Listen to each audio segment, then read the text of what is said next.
Bonsoir.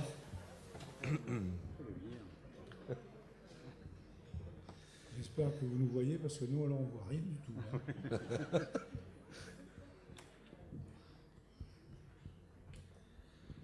Bien, on va débuter ce débat entre Didier Deninx et Victor Delarbol. On a la chance de recevoir deux auteurs majeurs de la littérature noire européenne. Victor a donné sa conférence hier après-midi. Didier Deninx donnera la sienne demain à 18h. C'est lui qui va clôturer ce banquet. Et on s'est dit qu'entre les deux, ma foi, comme ils n'avaient rien à faire, on pouvait les réunir, surtout parce qu'il nous a semblé qu'ils avaient des choses à se dire et que la façon dont ils pensaient leur engagement dans la littérature avait des choses en commun. Un des deux a été dans sa jeunesse imprimeur, ouvrier typographe, l'autre a été policier, mais tous les deux pensent que c'est inutile de s'intéresser à la biographie d'un auteur. Donc je ne vous dirai pas qui a été...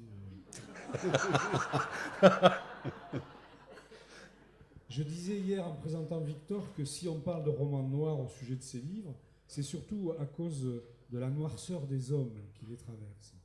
Ce que Victor Delarbol et Didier Deninx partagent, c'est cette volonté, à travers leurs livres, de déconstruire un roman national en revisitant l'histoire de Vichy, de la colonisation et de la décolonisation pour Didier, l'histoire de la guerre civile espagnole et la façon dont l'Espagne aujourd'hui pense sa propre histoire pour Victor.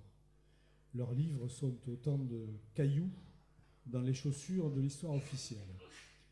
Alors, première question très simple, comment est-ce que l'histoire, et singulièrement celle qu'il faut aider à accoucher de la vérité, est devenue le cœur de vos livres?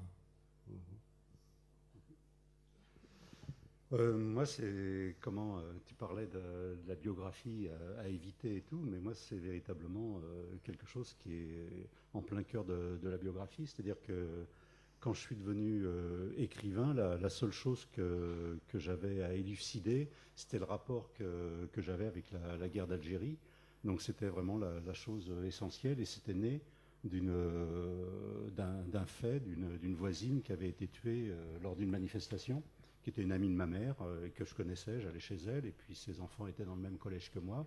Et donc, à l'âge de 12 ans, il y a la disparition d'une femme de l'âge de ma mère, comme ça, qui est tuée au métro Charonne, une manifestation contre la guerre d'Algérie et contre un attentat terroriste. Il y avait déjà des attentats terroristes, et là, c'était une organisation Algérie française qui s'appelait l'OAS, qui avait jeté une grenade contre le domicile d'André Malraux, qui était ministre de la Culture du général de Gaulle. Donc on a la culture qui est là aussi, comme dans les attentats qui ont eu lieu récemment et qui ont toujours visé des espaces de culture. Et cette gamine s'appelait Delphine Renard, elle avait 5 ans et il y avait son visage martyrisé sur tous les murs de France. Il y a eu une manifestation et c'est là que la voisine a été tuée. Et quand les adultes sont revenus de cette manifestation, ils nous ont dit que Suzanne Martorell, elle s'appelait, avait été tuée par Papon. Papon était le préfet de police de Paris à l'époque. À l'époque, il n'y avait pas de maire à Paris, il était maire de Paris et préfet de police qui faisait office de maire de Paris. Et donc moi, je portais cette révélation en moi que le préfet de police pouvait être l'assassin. Et donc, quand j'ai publié mon premier roman, je me suis dit que si j'avais une autre chose à écrire, c'était d'interroger cette chose, comment, dans une société démocratique, le préfet de police peut devenir l'assassin. Donc voilà, c'est comme ça que c'est arrivé. Et d'évidence, l'espace pour dire ça, ça pouvait être que, non pas le roman policier, je suis d'accord avec Victor que c'est des termes qui nous piègent. Après, on a essayé de se démarquer. Le roman noir était dans l'espace littéraire l'endroit où ces choses-là pouvaient être dites parce que c'était des endroits de la littérature qui étaient moins surveillés que les autres. Victor. Donc, pour moi, je pense qu'au début, c'était une recherche familière. C'est-à-dire, je me suis aperçu quand j'étais jeune qu'il y avait une différence très importante entre l'histoire familière, la mémoire familière et l'histoire officielle, on disait de la guerre civile, de le franquisme, et après plutôt de la transition espagnole. Et je me suis rendu compte, si no hablo muy bien, excusadme, je me suis rendu compte plutôt après les putsch de Tejero, de les 81. Ouais. Le colonel Tejero qui a essayé de faire un coup d'État au Cortés. Voilà. Et le roi est sorti à la télévision pour... C'est la grande mensonge de la monarchie espagnole. Hein? Donc après, on peut parler de ça si vous voulez, de les papiers. Quel était le rôle de le roi Juan Carlos? C'était comment les mensonges historiques peuvent légitimiser un régime franquiste. Hein? Parce qu'il faut dire que le roi était nommé pour le général Franco.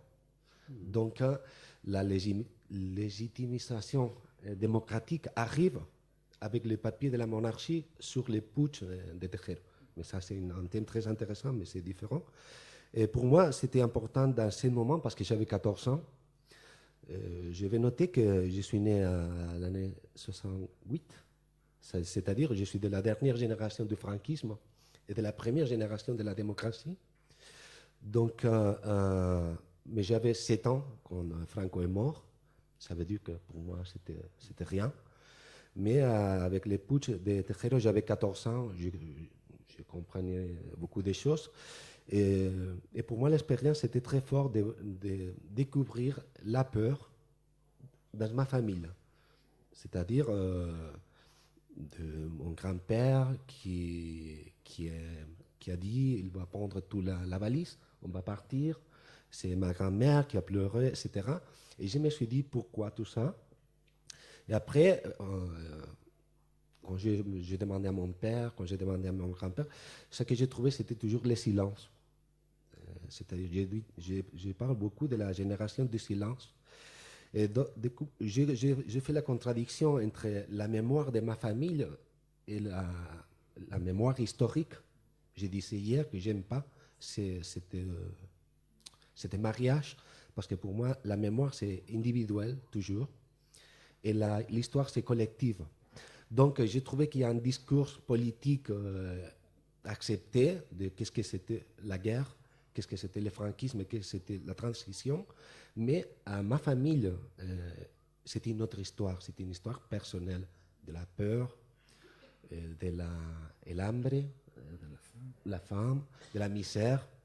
Parce que ma famille, ce n'était pas une famille politisée, signifiée politiquement. C'était une famille ouvrière qui venait de l'Andalousie, de l'Extrémadure. Ça veut dire une famille populaire, on peut dire, hein, mais qui a souffert l'histoire. Parce que mon arrière-grand-père, il était tué, il était fusillé à Badajoz à l'année 1936. Donc j'ai commencé à faire une recherche familière. Et du coup, j'ai découvert que toute cette histoire que je connaissais de la guerre civile, c'était une grand mensonge. Parce que pour moi, si on ne dit pas toute la vérité, on dit des mensonges. Donc j'ai commencé à rechercher et voilà, esto lo puedo decir en español, lo puedes traducir. En español tenemos una expresión que dice, cuanto más rascas, más encuentras. En espagnol, il y a une expression qui dit... Pardon? Ah, plus tu grattes, plus tu trouves. Voilà. Vas-y, redis-le. ¿Eh? Cuanto más rascas, más encuentras.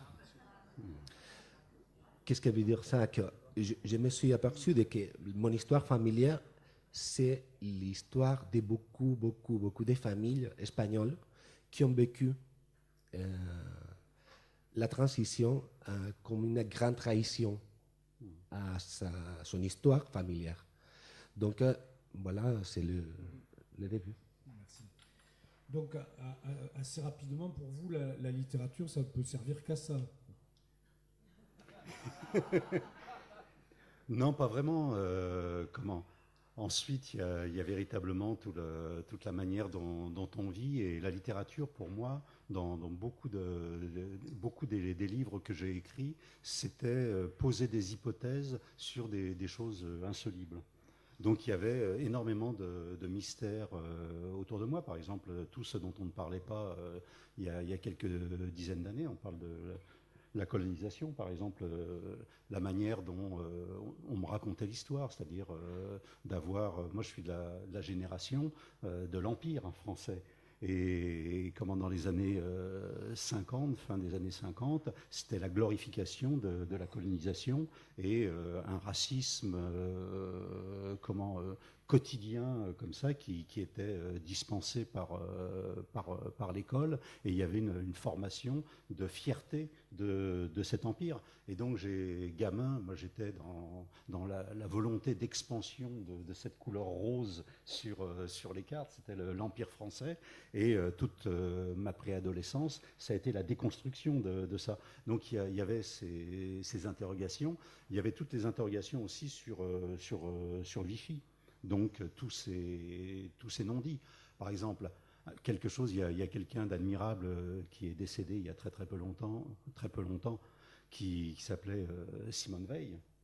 Il y a un mystère considérable que j'ai essayé d'interroger par le biais de la littérature, c'est comment chaque mercredi matin au Conseil des ministres, Simone Veil se retrouvait face à Maurice Papon au Conseil des ministres. Comment un système, le système de la République, peut conduire au plus haut niveau de l'État le bourreau et la victime dans le même espace de décision suprême. Donc voilà, ça c'est des choses qui sont posées par cette société, et il n'y a aucun moyen de le comprendre autre que la littérature. C'est la littérature qui vous permet de poser des hypothèses. Déjà de le dire, c'est extrêmement violent de poser ce fait totalement incontournable. Mais l'interroger, on n'arrive pas à l'interroger par le biais historique, par le biais... et c'est des gens sur ces questions-là qui sont restés extrêmement silencieux. Donc voilà, et dans la société française, il y a énormément de faits massifs de ce genre qui nous rendent complices de cette osmose entre les bourreaux et les victimes. Et donc, la littérature, c'est un moyen de ne pas devenir fou. C'est-à-dire que dès l'instant où on n'interroge pas ça, qu'on l'accepte et qu'on le partage, on en devient véritablement complice. Et la complicité, ça crée ou le cynisme ou la folie. Et donc, la littérature, pour moi, c'est un moyen d'échapper et au cynisme et au fait de se taper la tête contre les murs de la salle des conseils des ministres. Oui, moi je suis d'accord. En fait, on dit toujours que l'histoire, c'est le passé. Non? Mais je ne suis pas d'accord avec ça. Mais si l'histoire, c'est le passé, la littérature, c'est le présent. C'est-à-dire, pour moi, c'est un moyen, la littérature, c'est un moyen de porter l'histoire au présent. C'est très intéressant parce que je dis toujours que l'histoire, il t'explique. C'est un relato, c'est une histoire, un récit commun, qui a une mythologie qu'on crée, et on t'explique. Voilà quand on commence la guerre civile, l'année 1936, que les événements politiques, sociaux, etc. Mais l'histoire, il ne t'explique pas que la guerre, il reste toujours dans le cœur des familles. Donc la littérature revient à l'histoire personnelle, que pour moi c'est plus important pour comprendre l'histoire générale. Parce que dans la mémoire personnelle, c'est mon travail littéraire, c'est à propos de la mémoire personnelle, de l'histoire. Mais la littérature, il explique mieux que l'histoire, je pense, qu'est-ce que c'est la peur, qu'est-ce que c'est la misère, qu'est-ce que c'est devenir victime de l'histoire. Parce que ce qui m'intéresse plutôt de les récits historiques, c'est l'histoire qui ne s'explique pas. C'est-à-dire la mémoire de l'oubli. C'est toutes les personnes qui ont été obligées par l'histoire à rester invisible. Donc la littérature, pour moi, si la littérature c'est honnête, il permet de donner la voix à cette personne qui ont été condamnées au silence de l'histoire.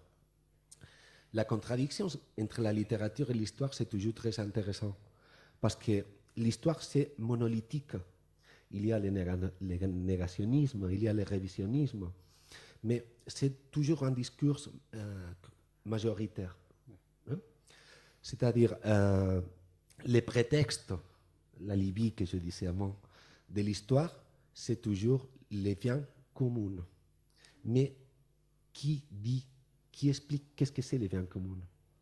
C'est les gagnants, c'est les vainqueurs qui disent ça c'est l'Espagne, ça c'est la France, ça c'est l'Europe, etc., etc. Et l'opinion des vaincus, il est oublié. Donc, on prend la littérature, on explique, il y a un autre sujet, il y a une autre vision de la réalité personnelle, douloureuse parfois, et c'est ça. Et la contradiction entre la vision personnelle, la mémoire personnelle, et la mémoire, on dirait, officielle, il provoque toujours des contradictions, des frictions, des discussions, des débats. Et pour moi, les rôles que je veux prendre en tant qu'écrivain, c'est pas recréer l'histoire, c'est pas réinventer l'histoire, mais c'est provoquer cette contradiction. Parce que les débats entre la mémoire personnelle et la mémoire collective, et en Espagne, c'est très violent, c'est très fort. Et je peux dire, par exemple, je peux parler de les fosses communes. C'est le grand problème qui existe encore. Et, je ne sais pas si vous savez, mais les pays du monde où il existe encore plus de fosses communes, après la Cambodge, Cambodge, le dit bien? Ouais, c'est génial. C'est l'Espagne. C'est l'Espagne, encore aujourd'hui, au XXe siècle. C'est un grand problème. Et le discours officiel, c'est qu'il ne faut pas parler de ça parce qu'il faut avancer. Donc, pour moi, la grande trahison de la transition espagnole, c'était l'oubli pour avancer. Par contre, il y a l'histoire familière, il y a la mémoire familière qui n'accepte pas ça. Parce que tout le monde a droit à récupérer, on peut dire, sa famille, son histoire familière. Donc la littérature, pour moi, c'est cet pont de débat, de contradictions, et c'est intéressant pour ça. Oui, ça sur sur le fait que la littérature, comme ça, par une parole singulière et en passant par une histoire familiale, comme ça, d'un seul coup arrive à mettre la lumière. Moi, ça m'est arrivé avec le roman sur la guerre d'Algérie, Meurtre pour mémoire, où cette chose-là s'est déroulée de manière assez saisissante. Et ça m'a fait, dès le départ, il y a plus de 30 ans maintenant, ça m'a fait comprendre comment la force que pouvait avoir cette littérature qui s'intéresse à la manière de débusquer le mensonge historique. Quand j'avais publié Meurtre pour mémoire, dans la presse algérienne, on m'avait demandé d'écrire un texte sur le 17 octobre 61 pour les 20 ans, pour les 25 ans, en 1986. Et il y avait Jean-Luc Enaudi qui avait écrit un texte, il y avait Pierre Vidal-Naquet, et puis moi j'avais écrit un texte. Et à la fin du texte, aucun historien n'avait encore travaillé sur la question. Et j'avais mis les 5 noms des victimes sur les dizaines et dizaines de victimes du 17 octobre. Donc j'avais terminé mon texte par un tel pour mémoire, un tel pour mémoire. Donc il y avait 5 noms, dont un nom d'une femme que je ne connaissais pas, qui était Fatima Bédar. Et donc j'ai écrit Fatima Bédar pour mémoire. Et j'ai reçu une lettre quelques jours après, d'une femme qui s'appelait Louisa Bédard, qui m'écrivait en me disant: Monsieur Dalinx, vous avez cité le nom de ma sœur qui est morte en octobre 61. Vous dites qu'elle a été tuée dans la manifestation. En fin de compte, elle est morte 15 jours plus tard, suicidée. Et donc je me suis retrouvé, c'est extrêmement violent et avec Jean-Luc Enaudi, on a essayé de comprendre ce qu'il en était. Et en fin de compte, on s'est aperçu que cette gamine, qui avait 15 ans, donc c'était la plus jeune victime du 17 octobre 61, son corps a été retrouvé le 30 octobre à Aubervilliers, juste à côté de chez moi. Et en fin de compte, elle était morte le 17 octobre, elle avait disparu. Les parents, ne lisaient ni n'écrivaient le français. Quand le corps a été retrouvé, on leur a demandé de venir à la morgue. Ils se sont retrouvés devant des corps qui étaient exposés dans le corps de leur fille, et on leur a fait mettre une croix sur un procès-verbal qui disait qu'elle s'était suicidée.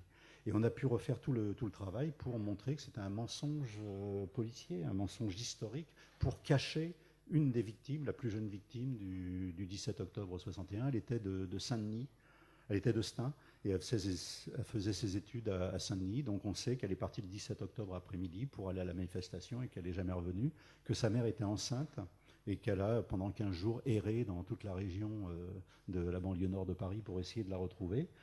Et j'ai rencontré la famille, dont son petit frère, Judy Bédard. Et lui se rappelait que quand il avait 5-6 ans, il avait une grande sœur de 15 ans, mais c'était devenu un fantôme, parce qu'il y avait le poids du suicide qui pesait sur la famille, et plus personne ne parlait d'elle, et elle avait complètement disparu de la famille. Et donc le texte que j'ai écrit comme ça l'a fait revivre. Et il y a eu donc la restitution de ce qu'elle était véritablement et de son assassinat. Ses restes ont été transférés en Algérie, où elle a été enterrée dans le carré des martyrs de la révolution algérienne. Il y a eu un téléfilm qui a été fait et tout.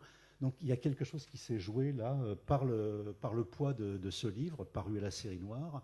Et après ce prolongement, cet article dans la presse algérienne fait que d'un seul coup, un fantôme comme ça est retourné parmi les siens. Et d'un seul coup, cette histoire-là, elle a une portée historique très forte. C'est-à-dire qu'elle détruit le mensonge qui s'est appesanti sur le 17 octobre 61. Et donc, maintenant, il y a tout un travail historique très précis qui a été fait sur cette journée, sur toute cette manière de mécanique administrative et policière qui a créé ces événements. Mais là, d'un seul coup, porté, grâce à la littérature, ça porte sur ça, sur la manière dont l'histoire est reprise, non pas par un vaste mouvement comme ça, mais par l'humanité d'une personne. Je crois que c'est ça. Et moi, ça a été une leçon très très forte. Et après, tous les doutes sur la force de la littérature, ça ne sert qu'à, et ainsi de suite. Donc tous ces discours-là, je les entends, ils sont fortement dominants. Mais moi, j'ai l'expérience de ce livre et puis de ces rencontres avec la famille de Fatima Bédard, qui fait que d'un seul coup, j'ai pas besoin de les contredire par la parole. Oui, je pense ça. Je pense que la littérature, il fait vivante l'histoire. Pour moi, c'est le plus important. Au début, j'ai écrit trois romans à propos de la guerre civile espagnole, de la mémoire espagnole. Et au début, je pense que j'étais très ingénu. C'était ingénu, c'est ingénu. Parce que je pensais qu'il y avait vraiment un intérêt pour aller plus loin de stéréotypes historiques de la guerre. Et je pensais que c'était un débat intéressant. Et j'ai commencé avec beaucoup d'efforts, avec beaucoup d'envie de faire des débats, de discuter avec les écrivains révisionnistes, qu'il y en a beaucoup en Espagne. Donc, et j'ai trouvé des cours avec Tous les vagues de l'océan, peut-être c'est le roman que j'ai le plus succès en Espagne, de ces trois romans. Et j'ai trouvé une anecdote très, très, très dramatiquement amusante, je dirais. Parce que Tous les vagues de l'océan, c'est un roman c'est un grand roman, gros, pas grand, gros. Il y a trois parties, je peux dire. Il y a une partie qui parle de l'Egulak russe, de l'île de cannibales de Nasino. Après, il parle de la retirada, il parle les Espagnols qui ont venu après le 1939 en France. Et après, on parle de le franquisme, de la guerre civile espagnole, vous savez, en mai de 1937 à Barcelone.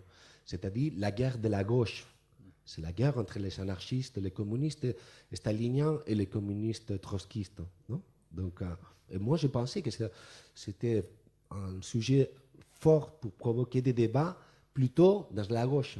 Parce qu'à la droite, il n'existe pas les débats en Espagne. C'est une droite monolithique, donc le débat il n'existe pas. Mais la gauche, c'est toujours un peu encarnizada, se dice, la lucha. Il y a un frontisme dans la gauche. Donc, mon intention, c'était de provoquer un débat à la gauche. Donc, tous les journalistes, quand j'ai publié les romans, la première question, c'est toujours encore un roman de la guerre civile. La première chose.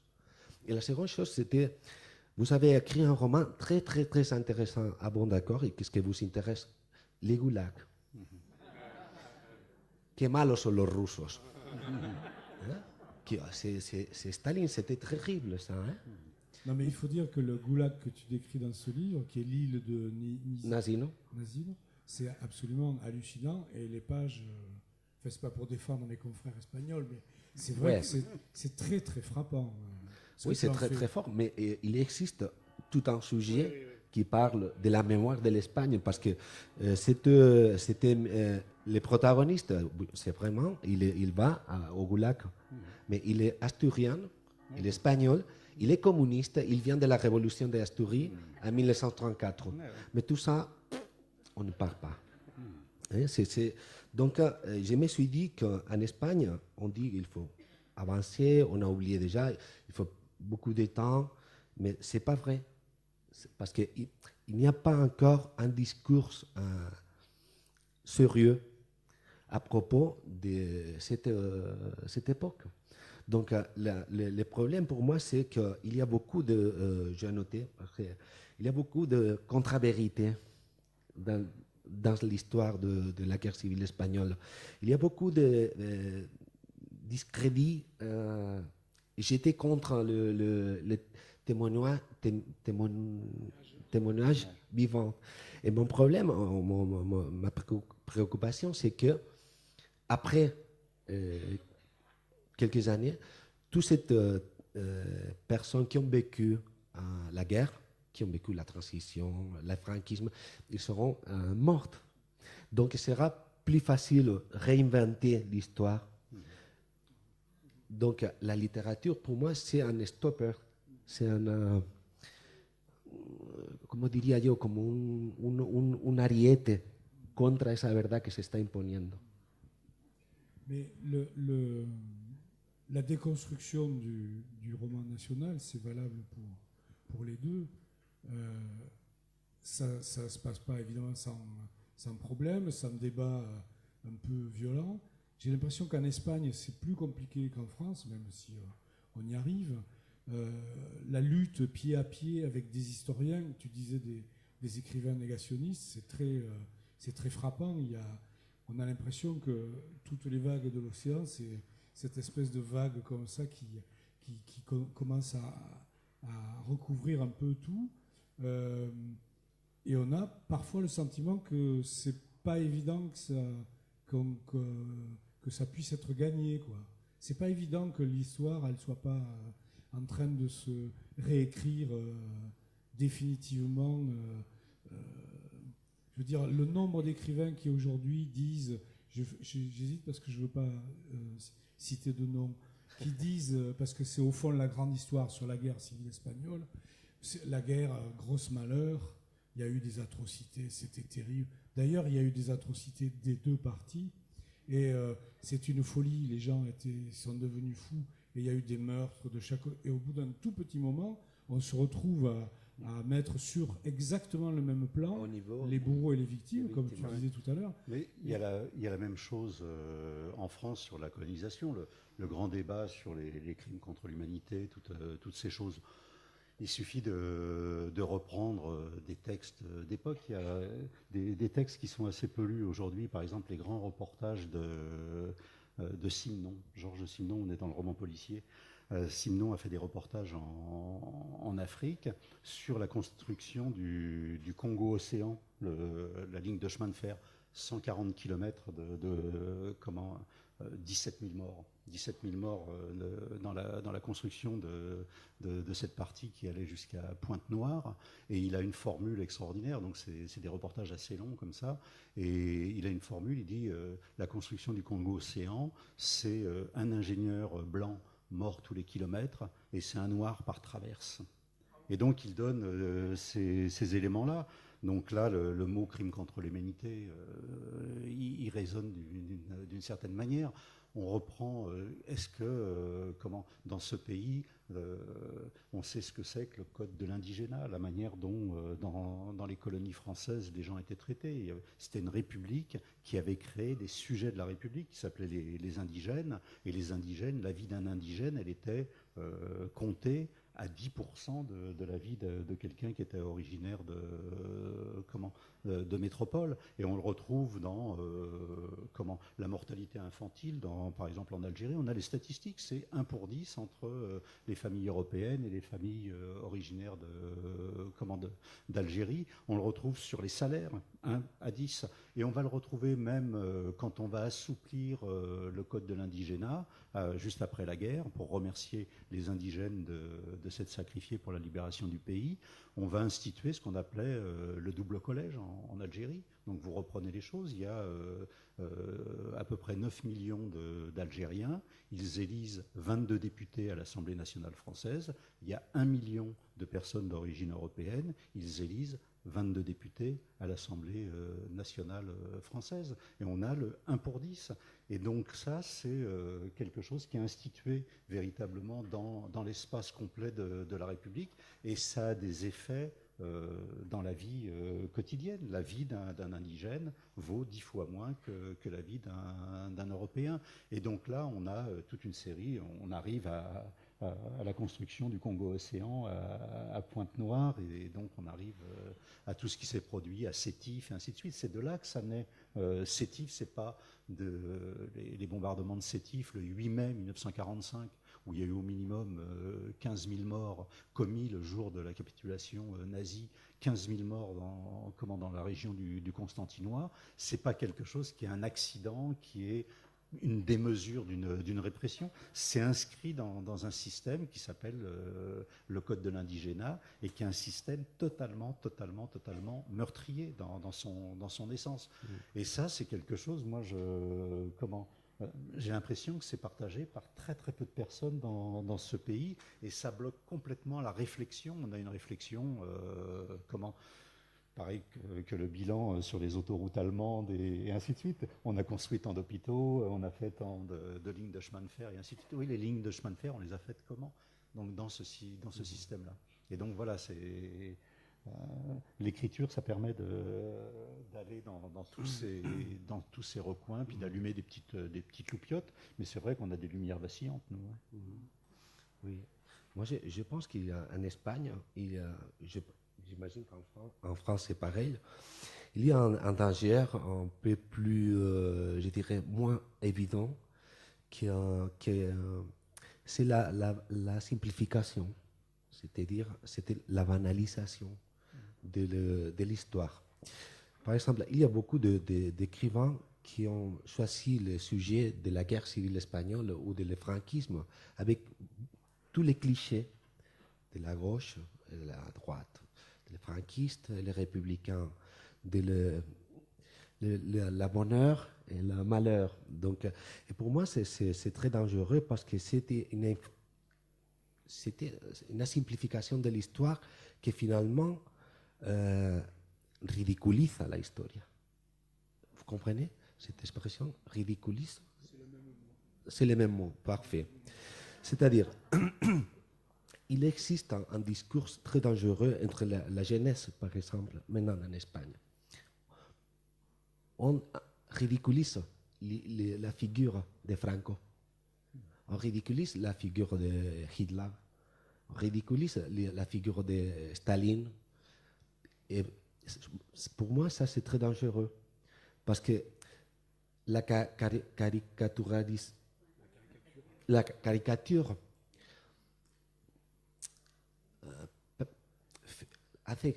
caricatura hace que una cosa deje de ser peligrosa. la caricature fait qu'une chose cesse d'être dangereuse.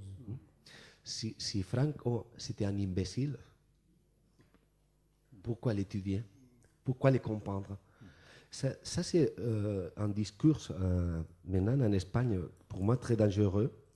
Des écrivains qui disent de la gauche, mais une gauche buenista, une gauche pas engagée avec l'histoire, mais plutôt une gauche, je dirais, bobo.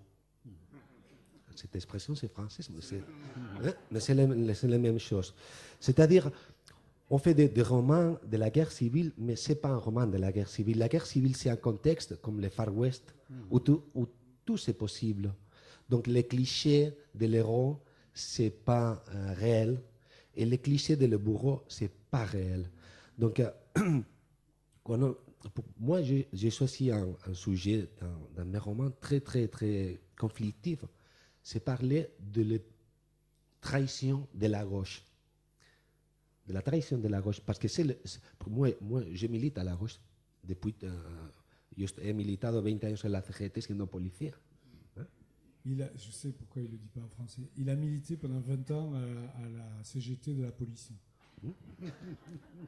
Moi, je suis un homme de la gauche, mais quand j'ai écrit Tous les vagues de l'océan, tous les journalistes, on m'a dit, toi, tu fais les jeux à la droite. Pourquoi? Parce que le plus facile, c'est la simplification de l'histoire. Le plus facile, c'est la banalisation des discours. Et finalement, si ce discours est banal, si cette idée n'est pas forte, c'est plus facile de la détruire, de la réinventer, de la recréer. Donc pour moi, parfois, je ne vais pas dire de non. Toi non plus. Non, porque no me parece justo. Pero ici en France, vous avez des référents d'écrivains espagnols et vous dites c'est l'écrivain de la gauche, c'est l'écrivain socialiste, c'est l'écrivain, on dirait, mais vous vous trompez. Je ne dirais pas qui, mais vous vous trompez. Javier Cercas, Por ejemplo, Trapielo, c'est Andrés toi Trapielo. Ouais. Pourquoi? Parce que c'est la simplification des discours, c'est trahir la mémoire individuelle que je disais avant. Il y a un sujet très intéressant de la guerre civile espagnole, c'est la retirada. C'est les Espagnols qui ont venu en France et qui finalement ont devenu français. Donc, il y a un discours en Espagne que c'est la guerre civile espagnole. Les victimes de la guerre civile espagnole sont les républicains qui ont resté en Espagne. Pourquoi? Esto lo tengo que decir en español, lo siento, Jean-Michel, me tienes que traducir. Yo he escuchado decir a un escritor J'ai entendu dire à un écrivain que no podemos perder el tiempo con los que se fueron, que c'était pas la peine de perdre du temps avec ceux qui étaient partis, sino con los que decidieron quedarse. mais plutôt avec ceux qui sont restés, quoi. Ça, c'est una simplificación y c'est una banalización. ¿Por qué? Porque lo que está diciendo es que los que se fueron porque quisieron. Ouais. Ce qu'il était en train de dire, c'est que ceux qui sont partis, ils sont partis parce qu'ils ont bien voulu partir. Y los que se quedaron porque quisieron luchar. Oui. Et parce que ceux qui sont restés ont choisi de rester. C'est la démagogie. Pour lutter. Ça, c'est la démagogie. Pourquoi? Parce que la vérité, c'est que ceux qui ont parti, on était obligés à partir. Et ceux qui ont resté, ils ont été obligés à rester. Es importante le langage, c'est très important qu'on dit. Ici en France, la première fois que je suis venu pour faire une recherche à propos des camps d'Argelers, de Gurs, etc., j'ai trouvé beaucoup de gens qui parlaient des champs de réfugiés, campos de refugiados.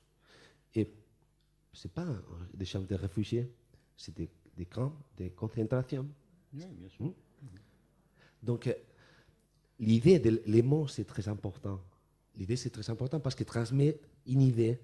Si on parle de l'échange des réfugiés, on peut dire que la volonté de la société, de le gouvernement, à l'année 39 français, vers les Espagnols, c'était d'accueillir. Et ce n'était pas vrai. C'était de concentrer pour éviter la contamination. C'est vrai. C'est vrai.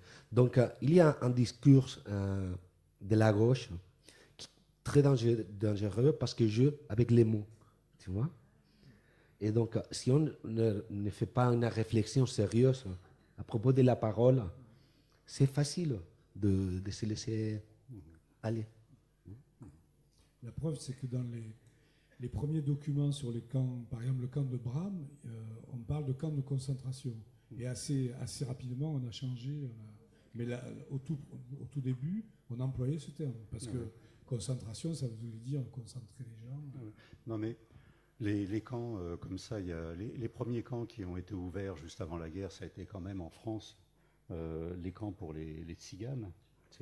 Et comment le terme dans le terme administratif, il est directement camp de concentration. C'est marqué sur les actes administratifs. Et il y a même eu un concours qui a été fait, c'est assez peu connu. Il y a un concours qui a été fait pour le plus beau camp de concentration pour les tziganes. Et donc, c'était lancé pour les architectes, et il y a pas mal d'architectes qui ont répondu. Et il y en a un qui a gagné le concours et qui a pu construire, avec les deniers de l'État, le camp de concentration de Saliers. C'est juste à côté de Arles. Et ce camp était fait pour 300-400 personnes. Il y en a eu 700, 800, 900 et tout. Et donc, c'est devenu véritablement un enfer. Mais des camps comme ça, il y en avait une soixantaine à travers la France qui ont ouvert, non pas sous Pétain, mais bien avant, en 1939, pour des populations assez peu stables et qui avaient des contacts avec l'étranger. Donc il y a eu ça. Il y en a par exemple un à Arc-et-Senans, si des gens vont visiter les salines d'Arc-et-Senans. Alors, pour savoir que c'était un camp, quand vous faites la visite comme ça, vous ressortez par une grille. Et quand vous ressortez de Arc-et-Senans, faut vous retourner parce que la plaque est juste là et donc personne ne la voit. Elle est placée exactement à un endroit qui est invisible. Donc il y a toute une série de dispositifs comme ça, mais ça, c'est par dizaines qu'on a ce genre de dispositif. Et le camp de Saliers, a été fermé comme les autres camps en 1946. Donc pour les Tziganes, la guerre c'est 39-46, mais il y avait déjà eu la même chose en 14-19, ils ont été libérés en 19, donc on a des camps aussi vers Romans, dans tous ces endroits-là, mais c'est des choses qui sont pratiquement inconnues. Et le camp de Saliers, il était complètement en déshérence après la guerre, et après la guerre, il y a quelqu'un qui est arrivé, qui recherchait un décor pour un film, et il a vu le camp de Saliers, et il a dit « c'est impeccable pour tourner mon film ». Et ce film, il l'a tourné, il a transformé le camp en village mexicain. Donc c'était un décor mexicain pour ce film qui a été réalisé dans les années 50. Et l'administration française lui a demandé, après le film, de faire disparaître toute trace du camp. Donc c'était dans le contrat. Le film a été tourné. Et aujourd'hui, quand on sait ça, ce film-là témoigne, c'est la seule preuve qu'on a de l'existence du camp. Et ce film, quand même, c'est Le Salaire de la peur.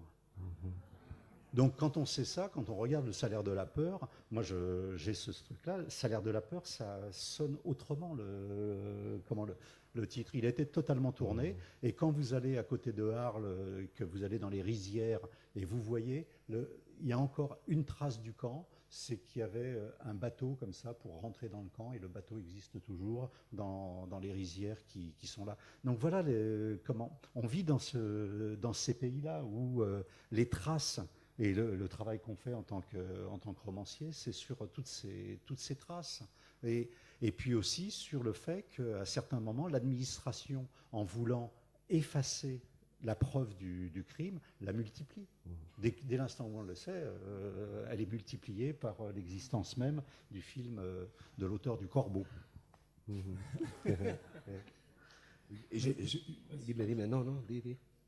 Non, je voudrais qu'on parle des enquêtes, parce que tu viens de dire, Didier, on est romancier, mais il y a beaucoup de travail que vous faites, que vous enfin, que des historiens n'ont pas fait. Enfin, vous travaillez sur des... J'aimerais savoir comment vous travaillez. Hier, tu as dit pour la Vispella de Casito, tu as travaillé 4 ans. Et donc, comment est-ce que vous vous y prenez quand vous décidez de travailler sur un thème sur lequel peu ou pas d'historiens ont travaillé? Il faut que vous repreniez tout à zéro. Voilà, je voudrais vous entendre là-dessus. Moi, ça dépend. Moi, j'écris sur ça que je ne connais pas. Ça veut dire parce que pour moi, la partie la plus importante ou la plus intéressante, c'est la recherche d'informations, mais c'est plutôt ce que j'aime bien, c'est d'avoir le source personnelle. Par exemple, quand j'étais pour tous les vagues de l'océan, j'étais ici en France, j'ai fait un travail de recherche, et j'ai trouvé à Rodolfo Llopis. Je ne sais pas si vous savez qui était Rodolfo Llopis. Rodolfo Llopis était le dernier ministre de Largo Caballero qui a été le président de la République espagnole en France jusqu'à sa mort. Donc j'ai trouvé à son fils. J'ai parlé avec lui.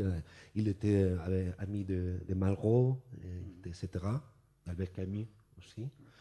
Donc il m'a expliqué que la première chose pour moi très intéressante, c'était qu'il ne parlait pas l'espagnol. Il était prof d'anglais. Et moi, je me suis dit, pourquoi parce que tu n'aimes pas non, parce que l'Espagne, il a trahi à mon père. Donc, pourquoi il m'expliquait ça? J'explique parce que c'est très intéressant, c'est qu'on trouve de l'histoire, mais avec la mémoire individuelle. Rodolfo Llopis était un ministre républicain et son fils, il a décidé d'étudier l'anglais. Il a refusé l'espagnol. Et pourquoi je me suis dit? Il m'a dit parce que l'Espagne il a trahi à mon père. Et pourquoi l'Espagne a trahi à son père? Parce que son père, il a fait partie de ceux qui ont parti à l'année 39. Il n'a pas resté. Donc, à l'année 75, je pense, il y a les congrès des partis socialistes ici en France. Donc, il y a 2 candidats, soit Rodolfo Llopis et un tel Felipe González. Donc Felipe González, il a fait partie de ceux qui ont resté en Espagne, mais il était plus jeune. Il était resté parce qu'il était jeune, donc il était gamin. Donc voilà. Et Rodolfo Llopis, et tous deux ont fait la confrontation pour devenir le secrétariat général du PSOE. C'était à Toulouse, non? À Toulouse, exactement. Donc Rodolfo Llopis, il est parti en Espagne pour faire de la campagne. Et tout le monde lui disait la même chose. Toi, tu es français, tu es parti, tu ne restes pas. Et Felipe González, il a travaillé. Et finalement, c'est lui qui a été élu le secrétaire général du PSOE. Après, l'autre, c'est histoire, parce qu'il a gagné les élections, etc. Mais le fils de Rodolfo Llopis, il m'expliquait cette histoire de son père qui revient en France avec la douleur historique, la douleur de l'âme. Ça, c'est l'histoire vivante. Après, j'ai trouvé beaucoup de histoires. On parlait avant à les dîners. Je pensais que la discussion entre les communistes et les anarchistes s'était supérée. C'était déjà oublié, dépassé, pardon. Et j'ai essayé de faire une rencontre à Toulouse entre des associations des communistes et des anarchistes. Avec les enfants, c'est-à-dire les descendants, parce que quand tous on arrivait ici en France, ils étaient très, très, très petits. Donc, ils n'étaient pas protagonistes de l'histoire. Ce sont ses parents, mais c'était impossible. Impossible. Ça veut dire que la haine, c'est un héritage aussi. Donc, ce type de découverte, c'est que j'aime bien. Hein. J'ai trouvé aussi un témoignage d'une dame qui me dit que l'espagnol, pardon, c'est une langue triste. Je me suis dit, pourquoi c'est une langue triste? Il m'expliquait que sa maman, elle était espagnole. Il arrivait en France. Il était à le camp de Argelers. Après, il était marié avec un Français. Donc, c'était interdit de parler l'espagnol en su casa, à sa maison. Donc, cette dame m'explique que son souvenir de l'espagnol, c'est quand sa maman, il était seul à la maison, il chantait en espagnol. Donc, les chansons tristes. Donc, le rapport de la mémoire personnelle, c'est l'espagnol, c'est une langue triste. Et tout ça, c'est très intéressant parce qu'après, c'est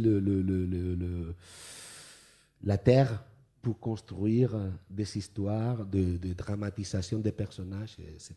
Non, non sur tout le travail comme ça d'enquête, d'archives et tout, il y a certains livres qui ont nécessité un énorme travail. Je pense à un livre comme L'itinéraire d'un salaud ordinaire, comme un livre comme Missak aussi, sur le Missak Manouchian. Ça a été vraiment un énorme travail de recherche comme ça, puis de mise en relation de toute une série de documents. Mais il y a d'autres livres qui abordent des périodes historiques comme ça et qui sont écrits par les hasards. Par exemple, il y en a un qui a été publié chez Verdier qui s'appelle Le Retour d'Ataï. Et le Retour d'Ataï, c'est tout simplement une conversation en Nouvelle-Calédonie où des Kanaks me disent qu'en 1878, donc ça remonte, 1878, il y a le chef de la révolte principale des Kanaks qui s'appelait Ataï, qui a été trahi, sa tête a été coupée. Et sa tête a été envoyée en France dans une société d'océanistes qui ont pesé le crâne et ainsi de suite pour prouver la hiérarchie des races et tout. Donc on a cette tête, et cette tête, ils veulent la récupérer tout simplement pour lui rendre les hommages et que Ataï, ce personnage qui serait comparable Jeanne d'Arc par exemple, puisse revenir en Nouvelle-Calédonie. Et j'ai cette histoire-là, comme ça. Et puis un jour, je lis toute une série de choses et je lis la Gazette de Drouot. Et donc, il y avait une vente aux enchères et c'était en 2002. En 2002, il y avait une tête humaine qui était vendue aux enchères à Drouot, à Paris.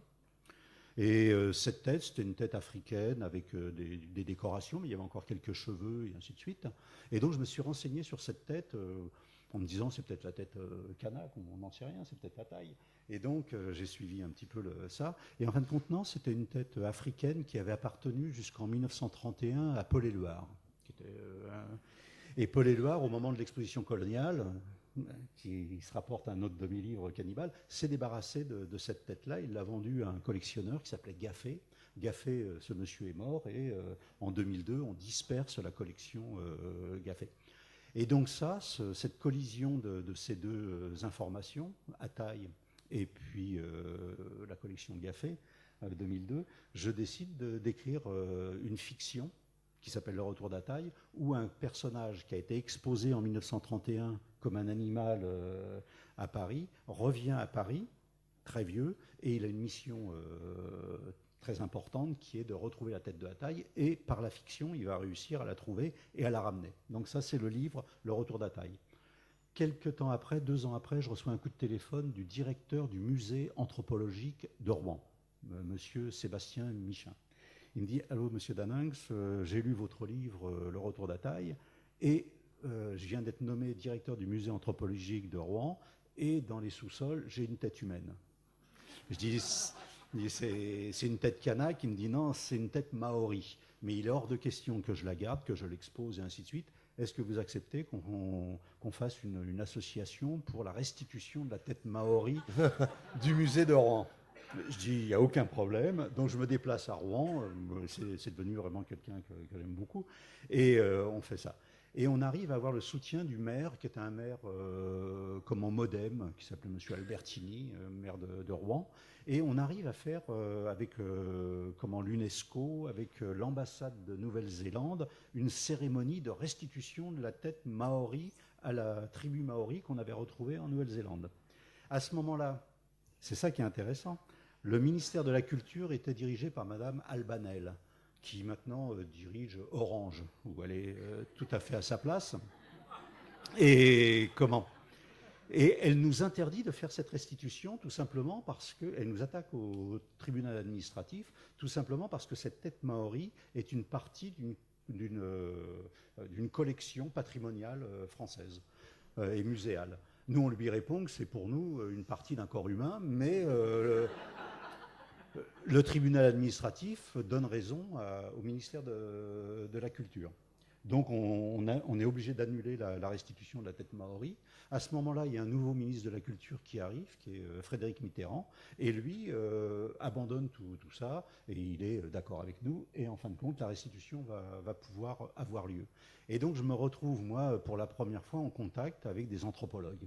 Donc, et quand on mange avec des anthropologues, ils se racontent des histoires d'anthropologues. Et à un moment, j'entends dans une conversation un anthropologue qui dit à un autre « Mais si, c'est au musée de l'Homme, dans les réserves, là où il y a la tête d'Ataï. » Et donc, la tête d'Ataï qui était perdue depuis plus de 50 ans, et les Kanaks avaient demandé la restitution.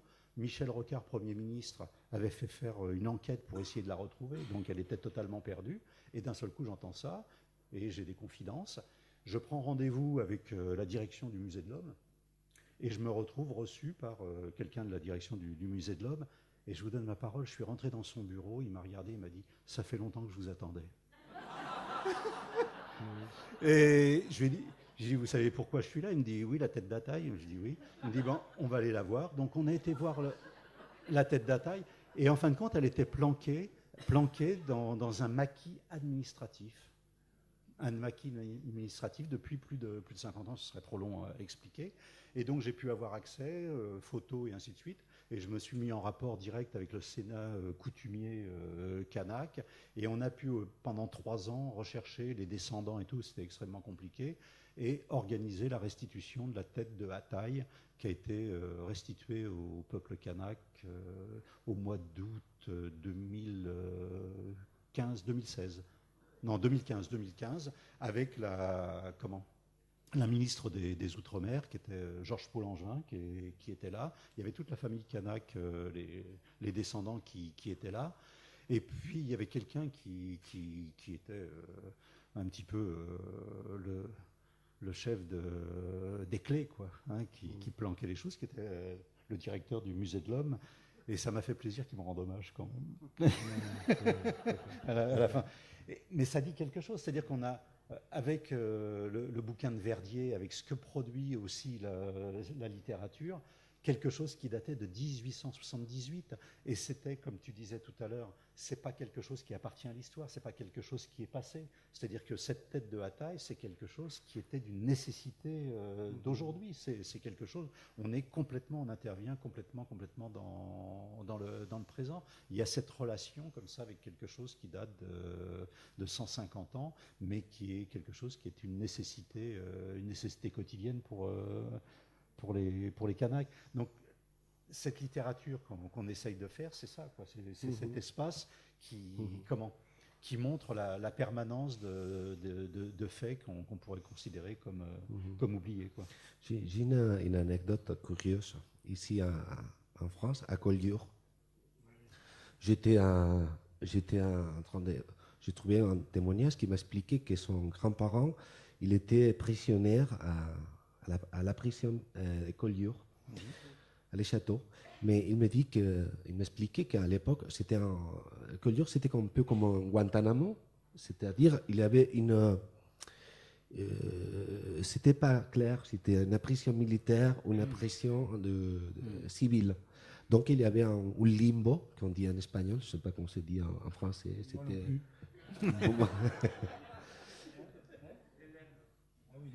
les limbes légales. Donc, il m'expliquait que son grand-parent, il était là. Et après, les autorités françaises ont parlé avec la Guardia civile. Et la Guardia civile est venue pour le prendre et le répatrier à l'Espagne. Parce qu'il était un chef communiste.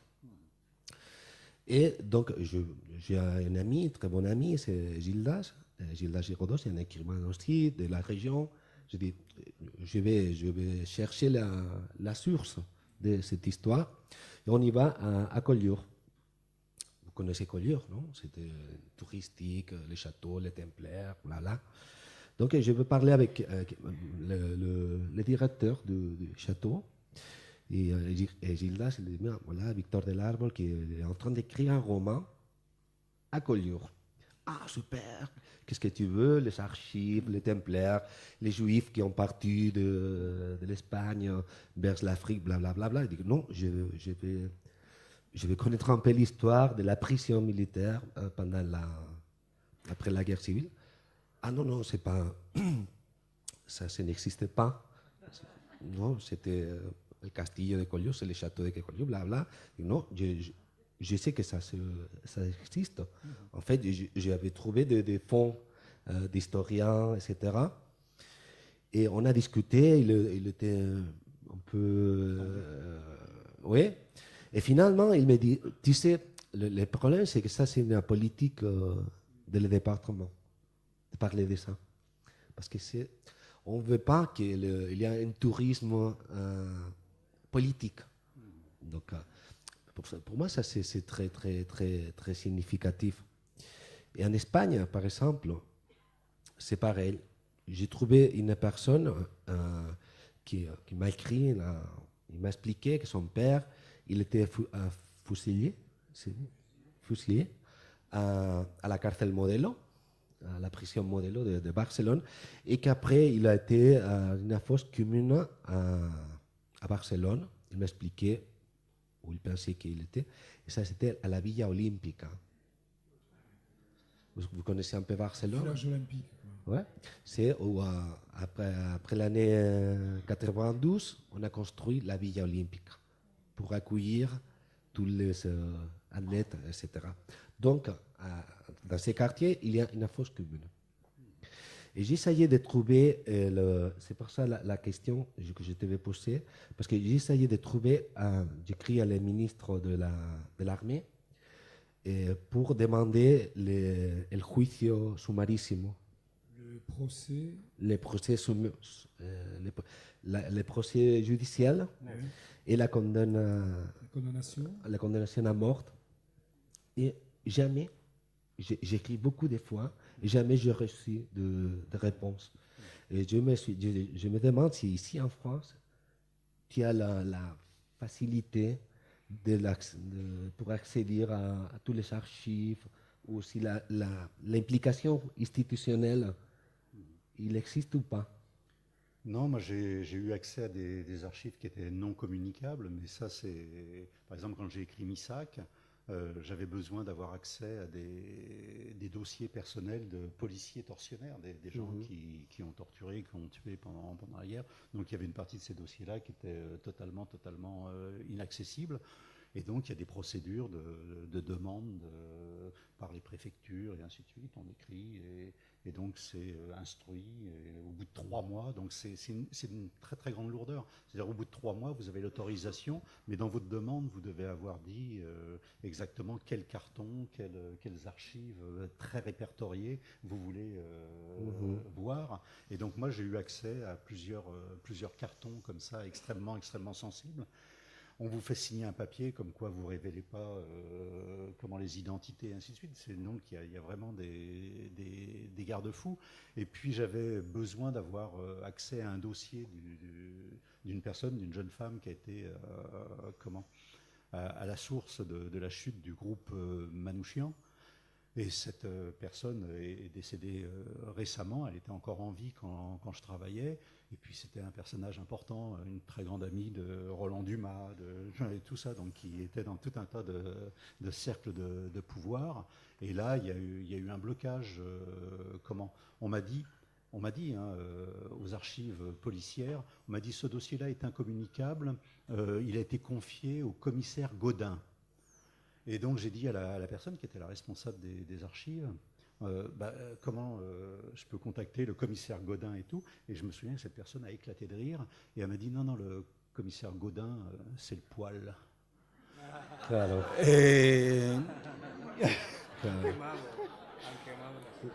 Claro. C'est assez international. Voilà. Bien. Victor, je ne veux rien te conseiller, mais je te rappelle que ton éditrice est ministre de la Culture. Peut-être que si tu as des dossiers à te faire... Ça, c'est le népotisme, non? Ça peut aider. Bien, mais je vais vous remercier beaucoup.